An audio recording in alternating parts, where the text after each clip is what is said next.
देखो ऐसा है, डिस्क्लेमर ये जनहित में जारी, तो कृपया अपने कानों को चरम सुख पहुंचाने के लिए हेडफोन का प्रयोग करें और वीडियो को प्ले करने से पहले आगे पीछे देख ले। सावधान रहे, सतर्क रहे। बाकी हम तो है ही, कोई भी प्रॉब्लम हो तो बताइएगा, चचा हमारे विधायक है, सीधा उठवा लेंगे। तो क्या हाल चाल भाई और उनके बहनों, उम्मीद है तुम सब बढ़िया होगे। स्वागत है तुम लोगों का class 10 science chapter 8 how does organism reproduce के चैप्टर पे। और यार तुम लोगों को तो पता ही हमारे पढ़ने का तरीका क्या है, हमें स्मार्ट वर्क करना ज्यादा पसंद है रादर देन हार्ड वर्क। तो आओ करते इस चैप्टर को डिकोड ऐसे जैसे हम और लियोनार्डो दा विंची के परप होते। तो लाइफ का शुरुआत होता है आज से 3.5 बिलियन ईयर्स अगो, और तब से लेके आज तक लाइफ एग्जिस्ट कर रहा है। पता है क्यों? क्योंकि हम रिप्रोड्यूस करते हैं, यानी कि हम अपना हूबहू कॉपी बनाते हैं जो कि हमारा जनरेशन को आगे बढ़ा रहा है। बट क्या ये जो कॉपी बन रहा है ये एग्जैक्ट कॉपी होता है? ये एक बड़ा सवाल है। तो देखो, जितने भी लाइफ फॉर्म्स है इस दुनिया के अंदर में, उन सब के अंदर में पाया जाता है एक खास चीज, डीएनए। क्या बीबी वही डैडीज नाजायज औलाद? अरे यार नहीं, वो नहीं, तूने यार मोमेंटम खराब कर दिया, शांत रहे। अब जो ये डीएनए होता है ना, इसके अंदर में हमारा डिटेल इंफॉर्मेशन छुपा होता है। हमारा रंग कैसा है, हमारा आँख कैसा है, हम कितने लंबे हैं, हम कितने चौड़े हैं, हर चीज़, एवरीथिंग भाई साहब। तो जब हम रिप्रोडक्शन करते हैं तो ये जो डीएनए है ये कॉपी हो जाता है और एक नया जनरेशन का शुरुआत होता है। बट देखो, इतना आसान नहीं है। ये जो कॉपी होता है ये केमिकल प्रोसेस होता है, और केमिकल प्रोसेस यार एग्जैक्ट तो नहीं होता है, कहीं ना कहीं गलती होता है। और इसी गलती के कारण जितने भी लाइफ फॉर्म्स है उनके अंदर आता है वेरिएशन, यानी कि थोड़ा बहुत तो बदलाव होता है। हम दिखते तो एक जैसे ही है, बट कुछ ना कुछ चेंजेस होता है, एग्जैक्टली आइडेंटिकल नहीं होते, और इसी चीज़ को हम कहते हैं वेरिएशन। अब तुम्हें लग रहा होगा ये तो गलत है, फिर नहीं यार, इसे तुम वरदान कह सकते हो। ये जो 3.5 बिलियन ईयर्स से लेके आज तक लाइफ फॉर्म अर्थ के अंदर में एग्जिस्ट कर रहा है, ये बस एक वरदान के कारण है, डीएनए में वेरिएशन के कारण। अब जैसा मैंने तुम लोगों को बताया, ये जो स्पीसीज हजारों सालों से सर्वाइव कर पा रहे, ये सिर्फ और सिर्फ वेरिएशन के कारण। हम क्या कर पा रहे, चेंजिंग एनवायरनमेंट को अडेप्ट कर पा रहे हैं। साथ ही साथ ये इवोल्यूशन जो होता है ये भी पॉसिबल हो पा रहा है वेरिएशन की वजह से। अब तुम्हें इतना तो पता चल ही गया होगा कि रिप्रोडक्शन हमारे लिए वरदान के समान है। तो ये दो तरीके का होता है, सेक्सुअल और एसेक्सुअल रिप्रोडक्शन। एसेक्सुअल के अंदर में सिंगल पेरेंट्स का इन्वॉल्वमेंट होता है, और सेक्सुअल रिप्रोडक्शन में दो पेरेंट्स का इन्वॉल्वमेंट होता है, क्योंकि यार यहाँ सेक्स इन्वॉल्वमेंट होता है, समझ रहे हो बात तुम।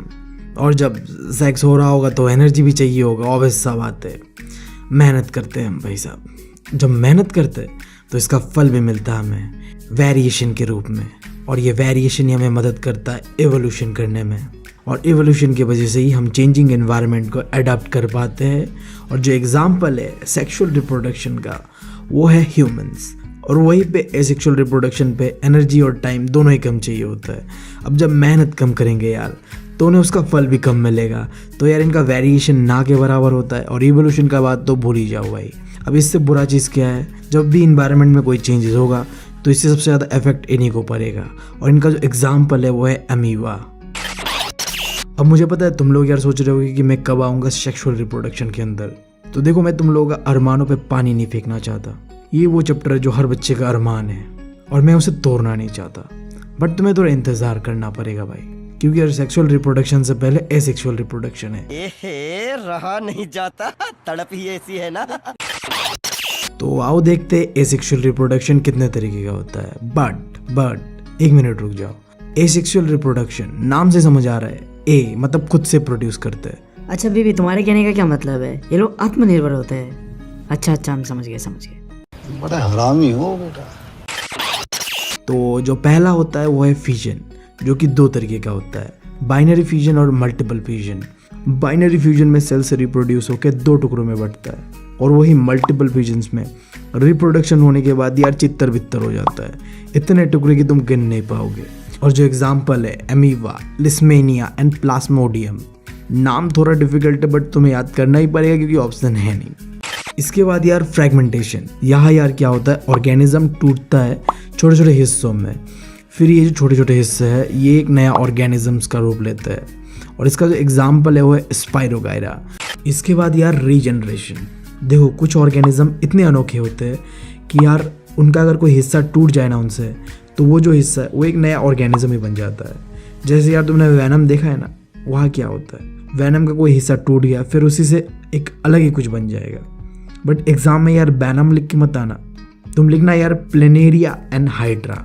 ये दो ऐसे ऑर्गेनिजम्स हैं, इनका यार कोई हिस्सा टूट गया ना तो उसी से एक नया ऑर्गेनिज्म जन्म लेगा। फिर इसके बाद है यार बर्डिंग। यहाँ क्या होता है, ऑर्गेनिजम्स के अंदर में एक बर्ड डेवलप होता है। अब मतलब बर्ड यार समझ लो यार थोड़ा कुंडी सा निकलेगा सर के बाहर से, जैसे यार टॉम एंड जेरी में होता है ना यार, सर के ऊपर से निकलता है, ऐसा ही कुछ।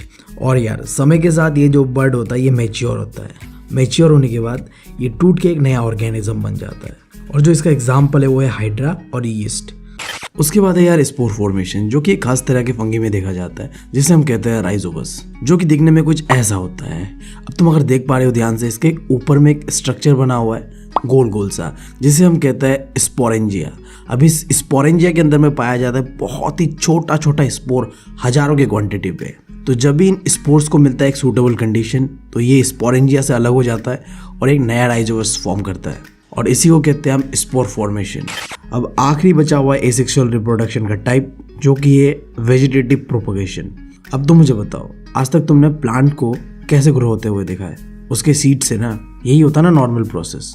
बट क्या हो अगर मैं तुम्हें कहूँ इसके अलावा भी कई सारे प्रोसेसेस हैं, और इन सारे प्रोसेस को कंबाइन करके हम कहते हैं वेजिटेटिव प्रोपगेशन, जो कि यार दो तरीके का होता है, नेचुरल और आर्टिफिशियल। नेचुरल में हम जैसे कि रूट से स्वीट पोटैटो उगाते हैं, स्टीम से पोटैटो उगाते हैं, और सबसे शॉकिंग बात तो ये है कि हम लीफ से भी उगाते हैं।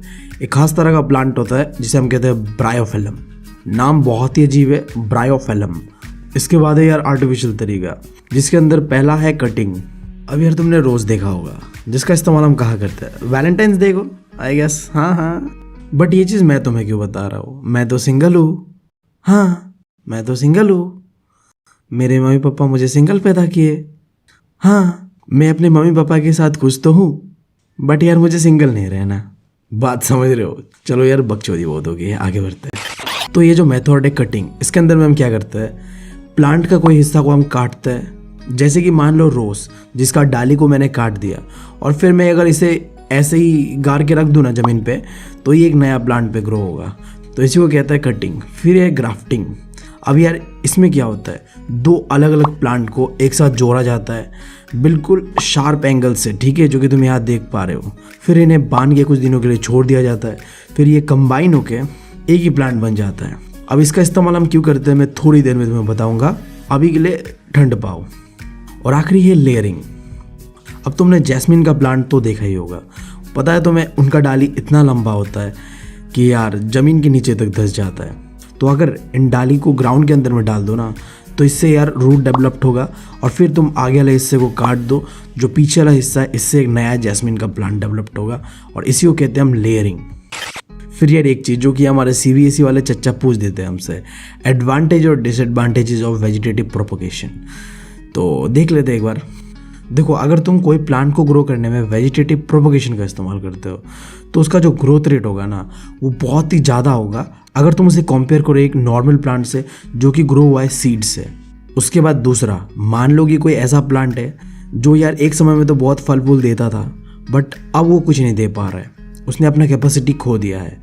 तुम ऐसे प्लांट को भी वेजिटेटिव प्रोपगेशन का इस्तेमाल करके फिर से रिप्रोड्यूस करा सकते हो। अब इसका एग्जाम्पल पता है क्या है, ग्राफ्टिंग।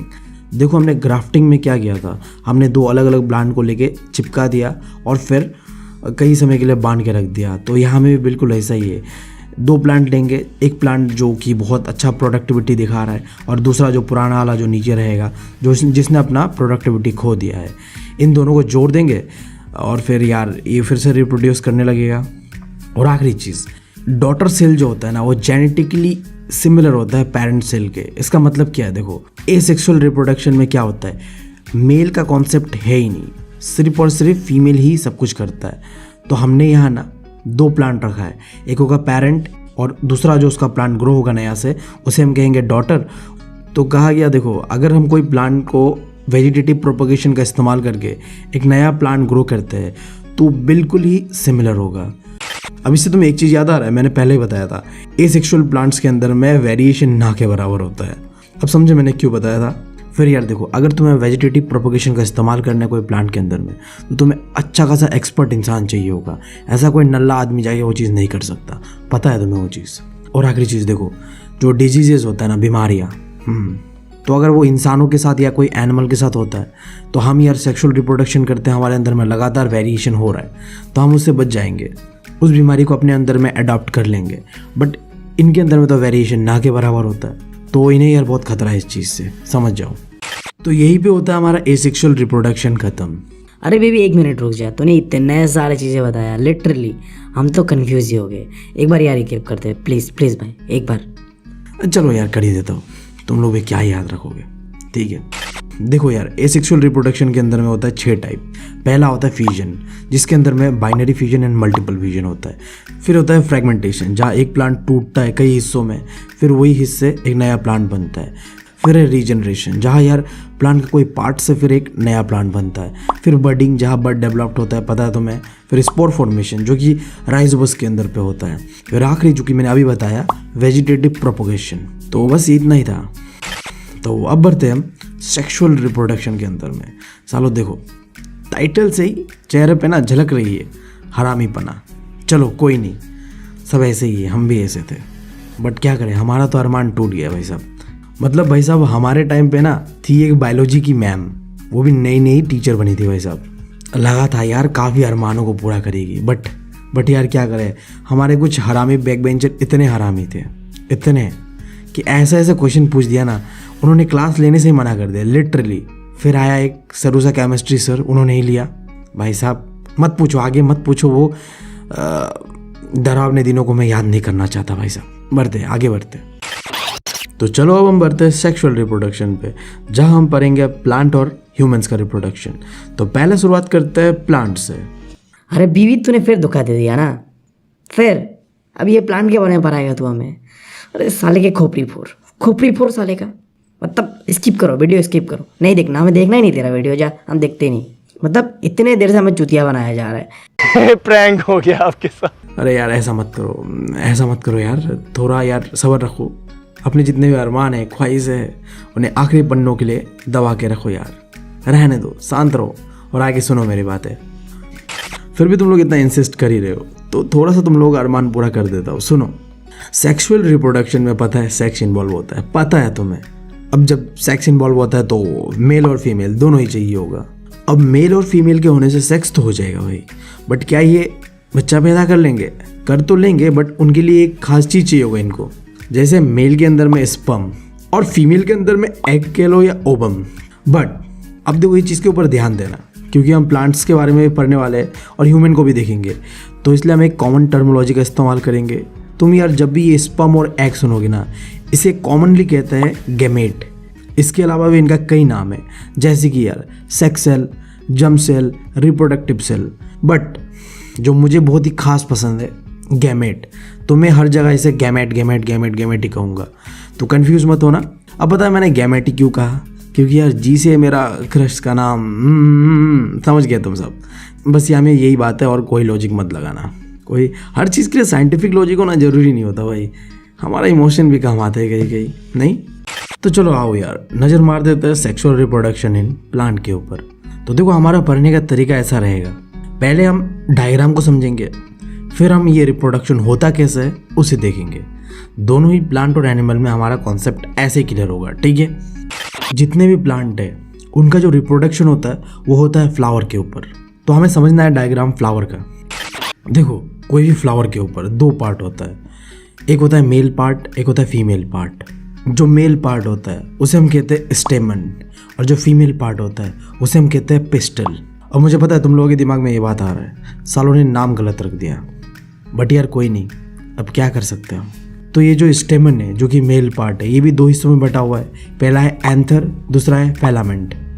फिर इन दोनों में से भी जो सबसे इंपॉर्टेंट पार्ट होता है वो होता है एंथर, जिसके अंदर पाया जाता है पोलन ग्रेन।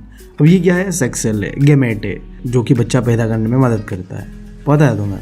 फिर बात करते हैं पिस्टल। पिस्टल 3 हिस्सों में बटा हुआ है, पहला है स्टिग्मा, दूसरा है स्टाइल, और आखिरी है ओवेरी, जिसके अंदर में है अंडा यानी कि जर्म सेल। तो समझ गए, जो मेल का जर्म सेल है उसे हम कहते हैं पोलन ग्रेन, और जो फीमेल का है उसे हम कहते हैं एग, और इन दोनों को कॉमनली कहते हैं हम जर्म सेल। इतना समझने के बाद देखो फ्लावर का टाइप समझ लो, तो समझने में तुम्हें आसानी होगा कि किस तरीके से रिप्रोडक्शन होता है। फ्लावर यार दो तरीके का होता है, एक होता है यूनिसेक्सुअल फ्लावर और दूसरा होता है बाइसेक्सुअल फ्लावर। जो यूनिसेक्सुअल फ्लावर होता है इसके अंदर में तुम्हें मेल या फीमेल में से कोई एक ही मिलेगा, जबकि बाइसेक्सुअल में मेल और फीमेल दोनों ही मिलेगा। मतलब यार ये बाइसेक्सुअल वाले तो यार आत्मनिर्भर है, क्या ही बताए। चलो यार यूनिसेक्सुअल वाले तुम लोगों के लिए काम कर देते हैं। देखो हम जो ह्यूमन है ना वो भी यूनिसेक्सुअल वाले कैटेगरी में आते हैं। तो इसके बाद आप समझ लेते हैं कि किस तरीके से होता है रिप्रोडक्शन इनके अंदर में। जो पहला स्टेप है वो है पॉलिनेशन। यहाँ क्या होता है, जो मेल का गैमेट होता है पोलिन ग्रेन्स, ये यार उड़ते हुए जाता है फीमेल के पार्ट पे एंथर से लेके स्टिग्मा में। अब ये जो उड़ के जाने का प्रोसेस जो होता है ना ये भी दो तरीके का होता है। एक होता है सेल्फ पॉलिनेशन, दूसरा होता है क्रॉस पॉलिनेशन। सेल्फ पॉलिनेशन कब होता है, जब यार एक ही फूल के अंदर में तुम्हें मेल और फीमेल दोनों देखने मिलेगा। फिर अगर ऐसा प्लांट जिसके अंदर में एक ही पार्ट पाया जाता है मेल और फीमेल का, ये लोग करते हैं क्रॉस पॉलिनेशन। अब यार ये पॉलिनेशन का जिम्मेदारी किसने लेके रखा हुआ है, तुम्हें पता है प्लांट यार मूव तो कर नहीं सकते, तो ये पोलन ग्रेन्स को एक जगह से दूसरा जगह पहुंचाता है विंड, वाटर और एनिमल्स। ठीक है, फिर यार होता है सेकेंड स्टेप जो कि है फर्टिलाइजेशन। यहाँ क्या होता है, मेल और फीमेल गेमेट मिलेगा और बनाएगा एक जाइगोट। देखो कैसे, जो ये पोलन ग्रेन है यहाँ से एक लंबा सा पाइप निकलेगा और ये जगह कनेक्ट होगा ओवेरी तक। फिर इसी पाइप से जो पोलन ग्रेन है वो सीधा जाएगा ओवेरी तक और बनाएगा जाइगोट। तो ये है सेकेंड स्टेप। फिर यार आखिरी स्टेप, अब ये जो जाइगोट है ये एम्ब्रियो में कन्वर्ट होगा। अब तुम लोगों को इतना तो पता होगा कि रिप्रोडक्शन होने के लिए बस एक ही स्पर्म चाहिए होता है, तो यहाँ में भी सेम कॉन्सेप्ट है, एक ही पोलन ग्रेन का ज़रूरत पड़ता है हमें। तो वो लेने के बाद ये जो एम्ब्रियो है इसे प्रोटेक्ट करने के लिए, तो इस एम्ब्रियो को प्रोटेक्ट करने के लिए कि और नया स्पर्म ना आ जाए, बस हमें इतना ही चाहिए था भाई साहब। इसे प्रोटेक्ट करने के लिए हम क्या करेंगे, एक स्ट्रक्चर होगा जिसे हम कहेंगे ओव्यूल। ये जो है सीड के रूप में कन्वर्ट होगा और जो बाहर वाला स्ट्रक्चर है ओवरी, ये एक फल बन जाएगा, फ्रूट। समझ गए आप, जो तुम फल देखते हो दिमाग लगा लो, ऊपर से एक फल होगा, उसके अंदर में होगा सीड और उसके अंदर में छुपा होगा एम्ब्रियो। ठीक है, तो ये था पूरा प्रोसेस। फिर देखो जब वो फ्लावर पूरा मैच्योर हो जाएगा, फिर एक समय के बाद ये टूट के गिर जाएगा ज़मीन पे। ज़मीन में गिरने के बाद ये जो सीड होगा इससे एक नया प्लांट डेवलप्ड होगा और इसी प्रोसेस को कहता है जर्मिनेशन। अब तुम लोग में से कुछ हो गए मेरी तरह जो यार क्लास के अंदर सस्ते से करके बैठे हुए हैं और इन्हें समझ ही नहीं आ रहा ये जाइगोट एम्ब्रियो है क्या। पता है मैं किन का बात कर रहा हूँ, बैक बेंचर्स, ऑब्वियस सा बात है। तो देखो मेरे भाइयों, जब स्पर्म मेल और फीमेल का मिलता है ना तब बनता है जाइगोट और फिर ये जाइगोट कन्वर्ट होता है एम्ब्रियो में। अब यहाँ देखो एक कैच है, फर्टिलाइजेशन के बाद प्लांट्स और ह्यूमंस का जो प्रोसेस है वो अलग अलग तरीके का हो जाता है। फिर जैसे कि यार प्लांट्स के अंदर में जाइगोट से बस एम्ब्रियो बनता है, बट ह्यूमंस के अंदर में जाइगोट से एम्ब्रियो बनता है, फिर बनता है फीटस और फीटस के बाद बच्चा पैदा हो जाता है और इस पीरियड को कहता है गेस्टेशन। बट प्लांट के अंदर में सिर्फ और सिर्फ जाइगोट के बाद एम्ब्रियो बनता है। तो कॉन्सेप्ट क्लियर है आई गेस, आगे बढ़ते हैं। चलो फिर इसके बाद हम आ चुके हैं रिप्रोडक्शन इन ह्यूमंस के अंदर। अब देखो ह्यूमन का रिप्रोडक्शन में पता है तुम्हें मेल और फीमेल इन्वॉल्व होता है। तो जो मेल का जर्म सेल होता है ना उसे हम कहते हैं स्पर्म और जो फीमेल का जर्म सेल होता है उसे हम कहते हैं ओवम या फिर कभी कभी तो एग भी कहते हैं। उसके बाद एक कॉन्सेप्ट आता है प्यूबर्टी। अब ऐसा तो बिल्कुल नहीं है कि हम अपने गली मोहल्ले के जो बालक लोग होते हैं ना उनसे ही सेक्स करा के बच्चा पैदा कर सकते हैं, ऐसा नहीं होता है। एक सेक्स मेच्योरिटी का समय होता है जहाँ में तुम सेक्सुअली मेच्योर हो रहे होते हो, उस पीरियड को कहते हैं प्यूबर्टी। अब ये कौन सा समय होता है, ये 11 से लेके 18 ईयर्स तक के बीच का समय होता है। अब तुम्हारा जो उम्र है ना वो ये प्यूबर्टी वाला ही आता है, क्योंकि 18 के बाद तो लोग एडल्ट हो जाते हैं और उससे पहले रहते हैं बच्चे, और जो ये बीच का समय इसे कहते हैं प्यूबर्टी का समय। ठीक है, तो ये तो था कुछ ज्ञानी बाबा वाली बात है। अब काम की बात कर लेते हैं, मेल रिप्रोडक्टिव ऑर्गन को समझते हैं। तरीका वही रहेगा, पहले डायग्राम फिर एक्सप्लेनेशन। ठीक है, तो देखो जो मेल का पार्ट है ना उसमें सबसे इंपॉर्टेंट पार्ट है जहाँ स्पर्म प्रोड्यूस होता है, यानी कि टेस्टिस। अब इस टेस्टिस के अंदर में स्पर्म के अलावा एक हार्मोन रिलीज होता है जिसे हम कहते हैं टेस्टोस्टेरोन। अब ये क्या है, जो लड़कों के अंदर में मूछ, दाढ़ी, समझ रहे हो ना, जो मैन लाइक कैरेक्टर होता है उसे डेवलप करने में मदद करता है। फिर यार देखो ये जो हमारा सबसे नाजुक सा चीज़ होता है ना टेस्टिस, ये रहता है बदन का बाहर। तो भाई साहब इन्हें प्रोटेक्ट करने के लिए एक बैग लाइक स्ट्रक्चर होता है जिन्हें हम कहते हैं स्क्रोटम। अब तुम पूछोगे यार ये स्क्रोटम और टेस्टिस बाहर क्यों होते हैं, तो देखो हमारा जो बॉडी का टेम्परेचर है ना ये सह नहीं पाएंगे, तो ये बाहर रहता है जहाँ टेम्परेचर कम होता है, समझ गए। तो स्पर्म तो प्रोड्यूस हो गया, बट इसका असली डेस्टिनेशन यहाँ नहीं है, कहीं और है। पता है तुम्हें कहाँ है? चलो तो उस डेस्टिनेशन तक पहुँचने का रास्ता है वास्ट डिफरेंस, जहाँ से स्पर्म निकलता है और जाके ये कनेक्ट होता है फिर यूरिनरी ब्लैडर से, जहाँ से निकलता है फिर हमारा मूत्र। भाई साहब समझ रहे हो तुम बात? और फिर ये दोनों ही पाइप, वास्ट डिफरेंस जहाँ से स्पर्म निकलता है और जहाँ से पेशाब निकलता है यूरिनरी ब्लैडर, ये कनेक्ट होता है एक सिंगल पाइप से जिसे हम कहते हैं यूरेथ्रिया। अब ये यूरेथ्रिया पेनिस के अंदर वाला पाइप होता है जहाँ से पेशाब बाहर निकलता है या फिर स्पर्म भी। देखो एक खास चीज़ है मेल के अंदर कि जो हमारा जो मूत्र और स्पर्म दोनों एक ही जगह से बाहर निकलता है, उसे हम कहते हैं यूरेथ्रिया। बट फीमेल के अंदर में ऐसा नहीं होता है, स्पर्म और यूरिन के लिए अलग अलग होता है। अरे ये सब तो ठीक है बीवी, तो मुझे ये बता, ये स्पर्म चिपचिपा क्यों होता है? उस दिन मेरे हाथ पे लग गया ना, और सूखने के बाद तो भाई साहब निकल ही नहीं रहा था, फिर जाके साबुन से धुलाना पड़ा। साले सुनो सुनो देख यार, ये होता इसलिए क्योंकि हमारे अंदर पाया जाता है सेमिनल वेसिकल और पोस्ट्रेट ग्लैंड। अब देखो होता क्या है, हमारा स्पर्म चिपचिपा नहीं होता है, ठीक है? ये जो चिपचिपा सा चीज़ है ये प्रोड्यूस करता है ये सेमिनल वेसिकल और पोस्ट्रेट ग्लैंड। ये यार स्पर्म को मदद करता है ट्रांसपोर्टेशन में, साथ ही साथ ये उन्हें न्यूट्रिशन भी प्रोवाइड करता है। क्योंकि इतना लंबा जर्नी है भाई साहब, मेहनत बहुत है, चाहिए हमें एनर्जी ड्रिंक जो प्रोवाइड करता है हमें सेमिनल वेसिकल और पोस्ट्रेट ग्लैंड। तो तुम दोनों को यार थैंक यू हमारे तरफ से, अच्छा काम कर रहे हो, कीप इट अप। अब मेल के बाद फीमेल रिप्रोडक्टिव सिस्टम के बारे में समझते हैं। इसमें सबसे पहला है वजाइना, जहाँ क्या होता है जब हम सेक्स कर रहे होते हैं तो मेल का पेनिस वजाइना तक ही आ पाता है और यहाँ पे अपना स्पर्म छोड़ देता है, और हमारा रोल भाई यही तक लिमिटेड था। देखो जो एक बच्चा पैदा करने का प्रोसेस होता है ना, वहाँ में हम लड़कों का रोल बहुत ही लिमिटेड होता है। जो सबसे डिफिकल्ट पोर्शन होता है वो अब शुरुआत होगा। अब वजाइना में स्पर्म इंसर्ट होने के बाद इसे गुजरना पड़ता है गेट से जिसका नाम है कर्वेक्स। अब ये स्पर्म सबसे पहले ये गेटवे को क्रॉस करेगा जो कि है कर्वेक्स, फिर वो पहुंचेगा फीमेल के यूट्रस में। अब देखो मेरे हिसाब से ना ये यूट्रस ही सबसे इंपॉर्टेंट पार्ट है, क्योंकि हम अपना जो 9 महीना होता है ये यहीं पे बिताते हैं। ये क्या होता है, एक इलास्टिक बैग की तरह होता है जो कि बड़ा छोटा हो सकता है। ऑब्वियस सा बात है, हम इतने छोटे से 9 महीना तक उस चीज़ के अंदर में बिताते हैं, तो बहुत फ्लेक्सिबल होता है वो, ठीक है? इसलिए हम उसे कहते हैं ये इलास्टिक बैग लाइक स्ट्रक्चर होता है। अब ये जो पूरा यूट्रस है ये कनेक्टेड है एक पाइप से जिसे हम कहते हैं फेलोपियन ट्यूब, साथ ही साथ इसे हम ओविडक्ट भी कहते हैं। देखो ये दोनों साइड में ये पाइप पाया जाता है और ये फाइनली ये पाइप जो होता है कनेक्टेड होता है ओवरी से, जहाँ से फीमेल का जो स्पर्म यानी कि तुम कह लो ओवम प्रोड्यूस होता है। अब इसके अलावा 2 फीमेल हार्मोन से रिलीज होता है ओवेरी के अंदर में, पहला है ईस्ट्रोजन और दूसरा है प्रोजेस्टेरोन। अब ये यार जो फीमेल्स के अंदर में एक फिजिकल चेंजेस होता है ना प्यूबर्टी के टाइम पे, जैसे कि उनका बाल बड़ा होना या फिर ब्रेस्ट बढ़ना, ठीक है? ये जो चीज़ है इन सब में ये दोनों हार्मोन मदद करता है, ठीक है? इन सारी चीज़ों के अलावा यहाँ में तुम्हें कुछ रेड रेड सा दिख रहा है, ये क्या है बताओ तो? प्लेसेंटा।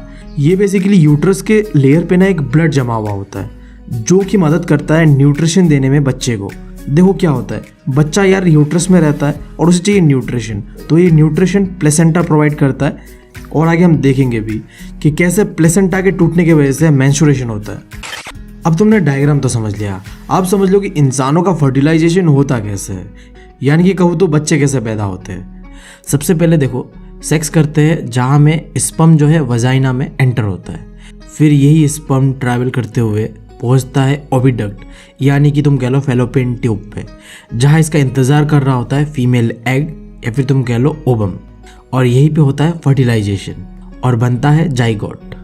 फिर ये जो जाइगोट है ना ये एम्ब्रियो में कन्वर्ट होता है और ये इम्प्लांटेड हो जाता है यूट्रस पे।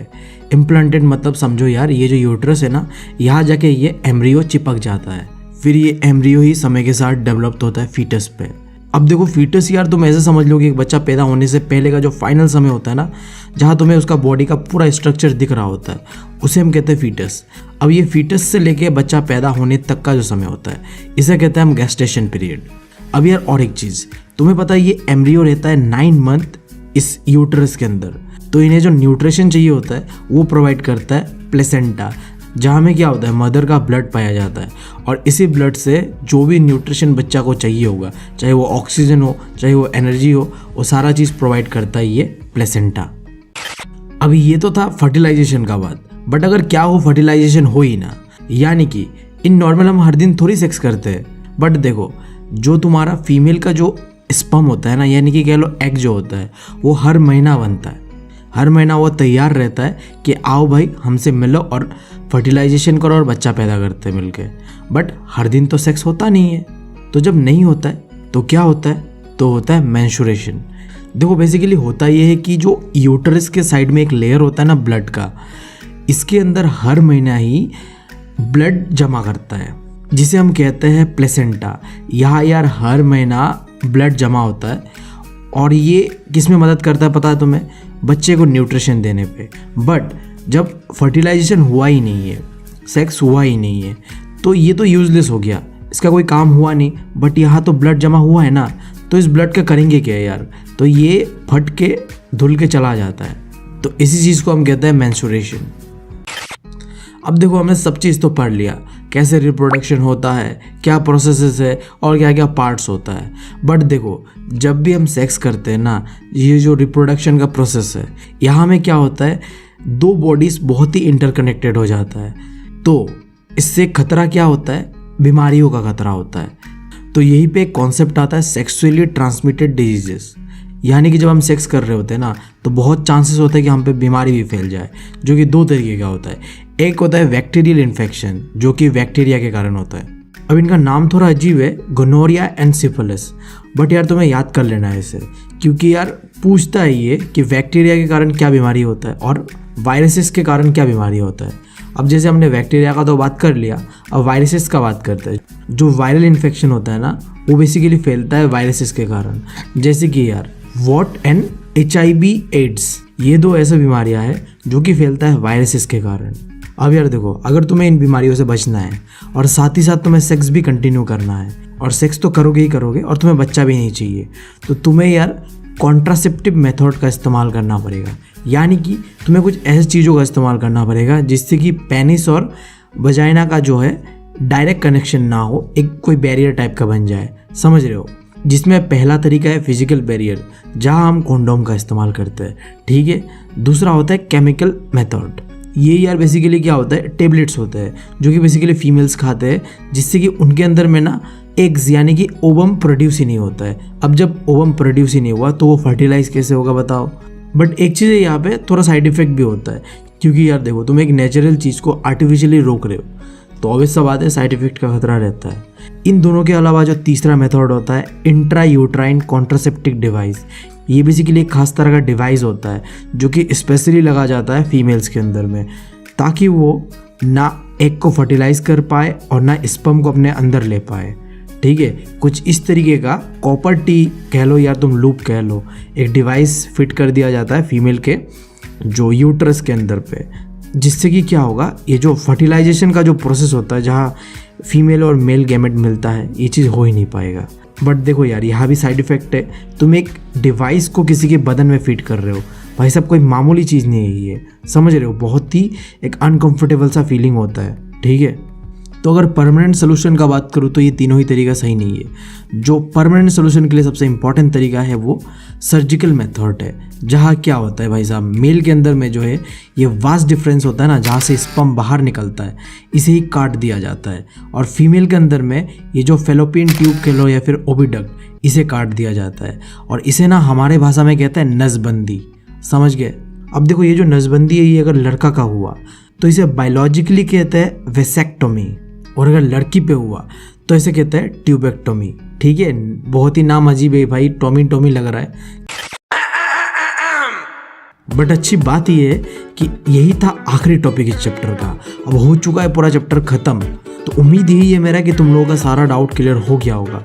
कोई भी डाउट रह जाता है तो यार कमेंट में बताओ मुझे। बाकी यार देखो तुमसे बस इतना ही कहना है।